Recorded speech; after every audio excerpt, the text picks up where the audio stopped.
Rebellions are built on hope. About something else that is in Star Wars, a world between fandoms.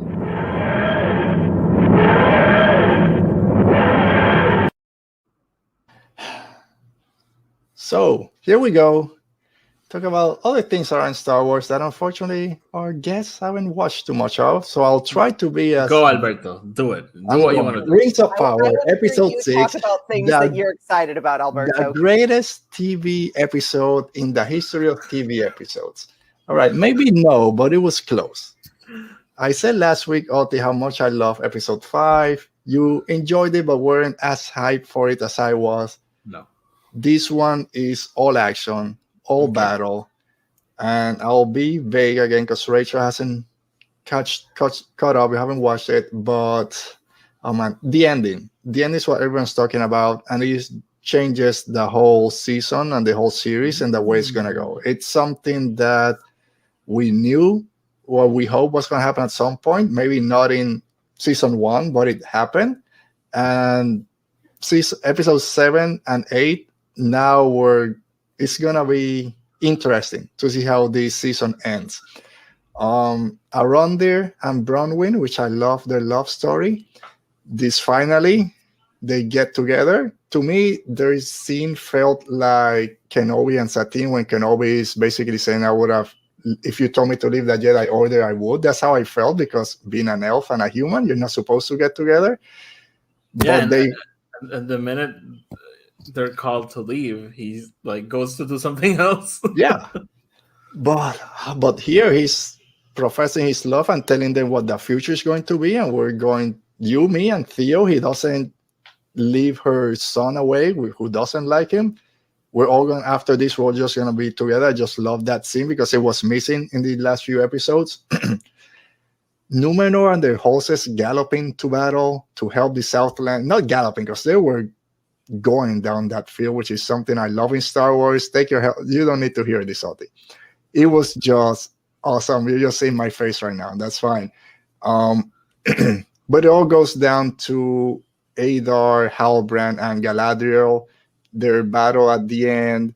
Galadriel just with her horse and saying the same words that Arwen tells her horse in Fellowship. Not, what is it? I got it here. Not all in, just to make it go faster.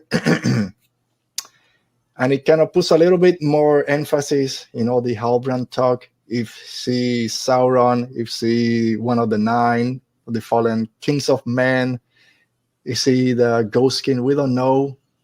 Kind of mentioned last time that I thought that him and Adar had some past, and they do have a past, but Adar doesn't remember who he is. I'm not gonna say. Kind of puts a little bit more that he might be Sauron, because Adar kind of mentioned he killed Sauron, which we know is not true. I think he thinks he killed Sauron. Sauron then transformed or changed his appearance to Halbrand, and then it's coming back after getting some reinforcement, getting some more strength under him. But the whole scene, the first battle was great. The last battle was awesome. And then, of course, the ending. I'm going to say it's spoilers. Don't hear if you want to. So Oti doesn't see it's Mount Doom. When we get Mount Doom, and the creation of it was just great. I don't know. This episode, I could go on and on, but just talking by myself, it's kind of weird. But all right, that's it. You can come back. Yeah. Yeah, you're Okay. good for now. Okay. I'm I just could here go to on. watch you be excited about things, because watching people talk about things they love is always fun. One Alberto, more- are there spoilers in the chat? 'Cause no. I closed the chat. No, I'll do You're it for good. you. But no, Okay. Buck has to go. Thanks for being here, Buck. We'll see you in a few weeks. Hopefully, your mother-in-law feels well soon. Yes. Roberto's been loving this show because I know he tweets about it every second. Yes, He just I've says seen it. Galadriel is her favorite. I said last week when Galadriel got in the boat with the Numeronians to go to Middle Earth, everyone just loved seeing her. Everyone In the kind of sun. in awe. And here, when she finally reaches the village and Theo sees her, he's like, "Who's that?" And it's not a spoiler. Anyway, she gets it. Anyway, it's great. Roberto, just put in the chat how much you're loving it. It's great. I really can't wait to see it. All right. And then Amy is adding, I'm totally here for that tender around the Bronwyn moment, juxtaposed with all the amazing action.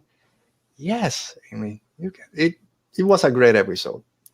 I think might be my favorite of the season.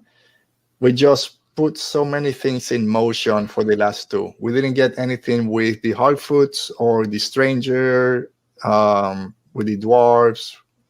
So we're getting all that next episode, and then probably episode 8, everything comes together. But so no Elrond also? No Elrond and no So Durin. It's really just It's wow, just okay. the Numenor and Galadriel going to the Southlands to help them battle the orcs. That's the whole 70 minutes of it. Holy. And the ending. Just watch it. Do this again. I watched it twice yesterday. I'll probably watch it again before this weekend is over. Because I love this so much. The orcs, Uruks, like Adar says, are they trying to humanize the orcs? And I'll leave you with that. I won't say no.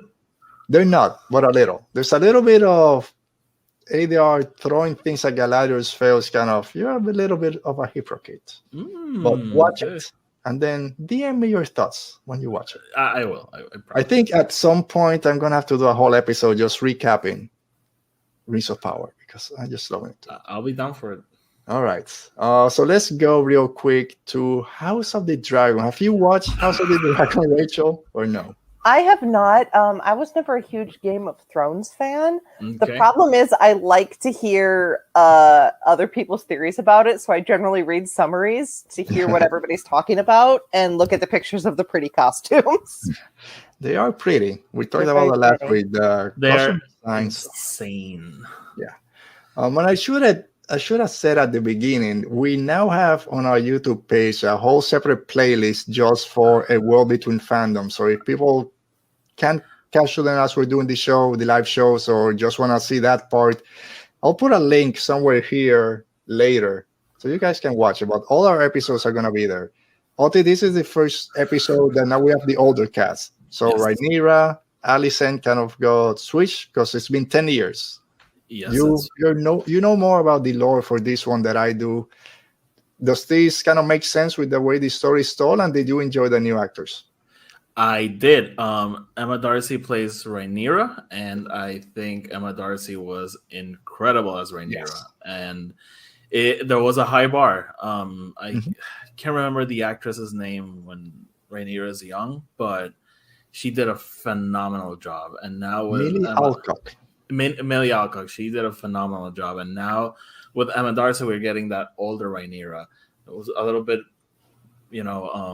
has a little bit more experience, but I think she's still Rhaenyra deep down, and she still has a lot to grow and a lot to learn. I think Rhaenyra is a little bit naive in the sense that I think she thinks her position as heir is safe, and it's not in any way, shape, or form. And I think that's what these next episodes are going to be.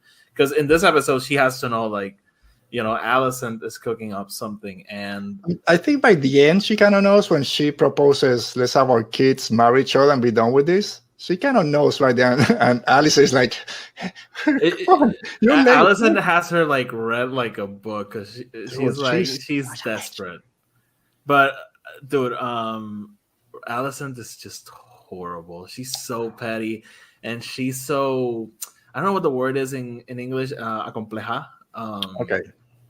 She thinks everyone's against her. I love that scene when she's saying that they need impartial people. They should bring her father. Yes. They go he's not impartial. And she's like, well, he's partial to me. Oh, man. It's entitlement. And then Olivia Cook. She's great. How far of a prequel is this to Game of Thrones? 200 years. Okay. So it's like the High Republic of Game of Thrones. Yes. So I was afraid, like you said, Ote, with the changing of the actresses and actors, because I really started loving what Millie Alcock had done with Rhaenyra. She had become one of my favorite characters by the end of episode 5. To now change, I was scared for it, but yeah, she's just killing it. I know that Emily Clark, who plays Alicent, and Millie Alcock are in talks for season 2. So hopefully there's a way to bring them back because we're skipping a lot of story here. Yeah. To get to the Dance of Dragons, which is the big event. So hopefully there's a way to integrate them into the story because they were phenomenal. But They were great. I'm loving the show. Like it's so consistent. It still reminds me of that early 3 seasons of Game of Thrones. It's very dialogue driven, very, very character and drama driven, but I think it's just one of the best things out there right now. Yeah, it is. It is great because it focuses on this. It's about the Targaryens. We don't need to worry about all the other 6 houses. Yeah, they show up, but they're not.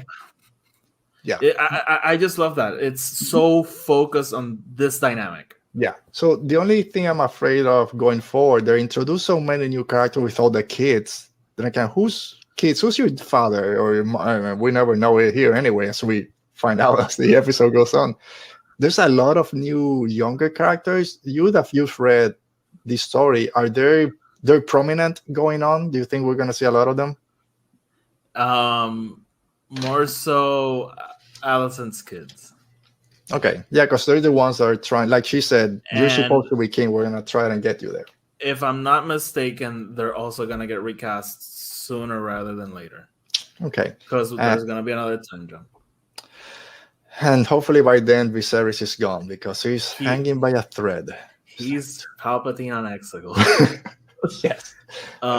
Just move me around. How is he alive? I don't know. And I'm so he was sorry. dying 10 years ago. How is he alive? Yes. Fight. Yes. He just wants to see his wife and his daughter get along, which they will never. That scene where he's so happy seeing his grandkids and his kids playing. He's like, oh, they're going to make such a good group. No, they're not. And then they start fighting. And then the big thing. So let's talk about Sir Gawain Strong, because you and Maggie last week put me on such a high. Oh, you can't wait for Gawain. He's going to be so great. You're going to love him. And then he's dead. But I love everything. The first half of this episode was my favorite. When he's there with freaking Kristen Cole, I love that he got beat up for kind of, that's something that you just say for someone close to you, like a cousin or this, or a son. And he just freaking bam. Yep. I thought he was going to kill him. And I was there. We just said we don't condone murder, but Kristen Cole kind of talking bad about it's gonna get worse. Okay, you can't go into a segment about something Game of Thrones related and be like, we don't condone murder. Isn't that the point of this show? Yeah, just for some people. And Kristen Cole deserves it. Just like Alicent, they just took a turn these 10 years just hating Alicent. Alicent with a baby. That first scene is just horrific, and it's so well shot. Yeah. Oh, it was great. It's a great one shot all the way up the stairs. You're gonna car. Yeah. Oh, so great. And then when she throws, I forget the name, to Valerian. I don't know the name.